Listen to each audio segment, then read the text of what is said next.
That's probably the next best thing if you cannot prepare food for this occasion. Fernando, I promise you we'll do something.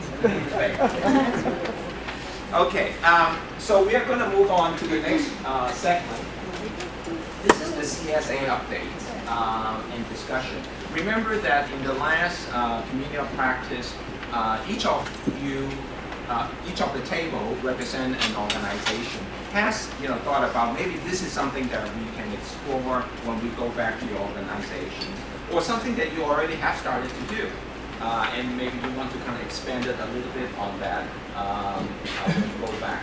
So what I would like to do is go through the organizations, and please, it's very understandable that you might not have the opportunity or a lot of opportunity to go back in your organizations to do something or to explore something. And that's okay, because the idea is to have you being here to be part of the community of practice. The time will come. You are the experts of your agencies. You know what the barriers are. You know what the challenges are. And here, we are here to share ideas, to review some of the barriers, review some of the challenges. So if I may, it's for each CSAs to talk about what you have been doing for the past 6-7 weeks, so I think that's what we're going to focus on before the break. So may I just have a volunteer CSA to start? Yes, please. So we are going through a lot of transition and change and growth at our agency.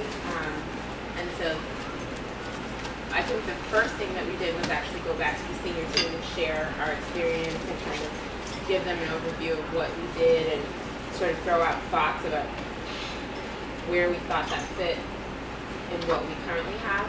But one of the first things that Jessica and I are in charge of all training at our CSA. So any new family partners or ICCs that come in, we do a week-long training. And for any current staff, we are holding ongoing family partner training, ongoing ICC trainings every couple of weeks. We're doing refreshers and thoughts on new stuff that we learn when we come to a setting like this and we think about other options. So one of the first things that we did to kind of incorporate just a small piece to kind of see where it would take the group was the circles of multicultural self. So we did that with we presented it at senior team and talked about it, and we incorporated it into a training. So we used it in implementation, or was it, no, engagement. So we, each day is a phase of wraparound, each day of training. So the initial day is like all of the background information, and day one is engagement and team preparation. So it's everything that you do to incorporate that first stage. And so we did that circle of multicultural self in terms of how do you approach families, how do you approach youth, how can you not make judgments, what kind of judgments do people make when they first go into a household, where would you run into that, like what kinds of things would you make a judgment on that you don't even know that you would make a judgment on. And so we use that so they could identify things about themselves, that I am this, but I am not this. And then we had a really great conversation with that group. It was a large group. It was 12 new staff. And we had a really good conversation about what it feels like, what those things meant to them, what it feels like to be judged, what would they walk into that they might judge, and how they might be able to see that. And I kind of provided that flip side story stuff about mothers that I saw this and would have assumed this, but found out this. And I think it helped, in my opinion, and I know Jessica can share her, just for framework before walking into households and meeting with new families.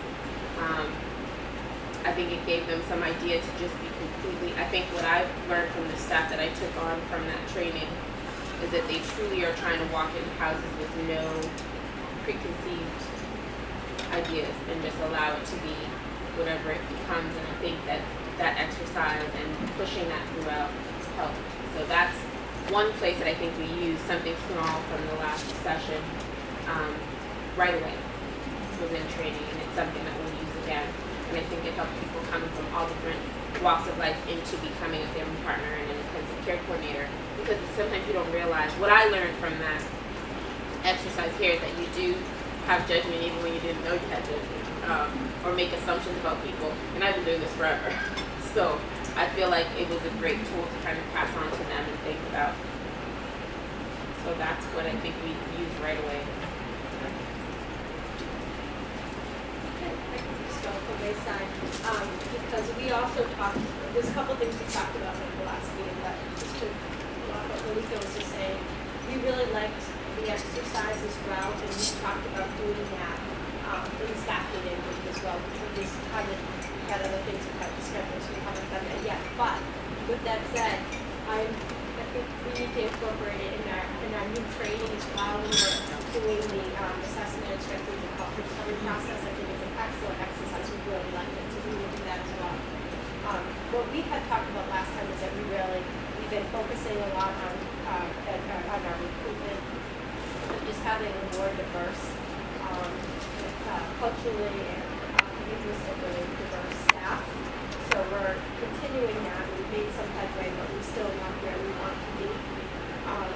With our population in our area, we have a lot, there's a great need for Portuguese and Spanish speaking staff, and we do have a Spanish speaking partner now, which we do not, and in ICC, and a Portuguese speaking ICC, but not a family partner.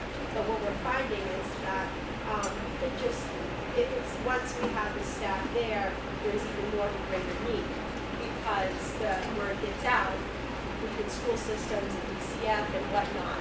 So it's like, oh, you think you're great, oh, you can have one. Well, it's not enough. There's such a great need in our community. And there's so many families that they do that like the children might speak English well, but the parents, their primary language is Spanish, and we're really lacking if we don't have that capacity. So we're really trying to continue to focus on that. We also talked a lot about the referral process and trying to get a sense of matching up, like having a match for families in terms of staff if possible, but also not to make assumptions. And I'll give you an example of there was a mother that called in, and she identified that she was Brazilian, and I had spoken with her and had said, oh, we have an ICC who's also Brazilian that I can sign you to, and she was really offended. And she said, why would you think I would want that? The Brazilian community here is so tight and close, and everybody knows everyone's business. I don't want to work with someone right from my community. So that was a reality check for me, not to make assumptions, and we talked about that you really need to have conversations about what it is that you can offer our families in terms of staffing and what you can't and what is their preference. Not to make assumptions, but just have that conversation. So we talked about doing a better job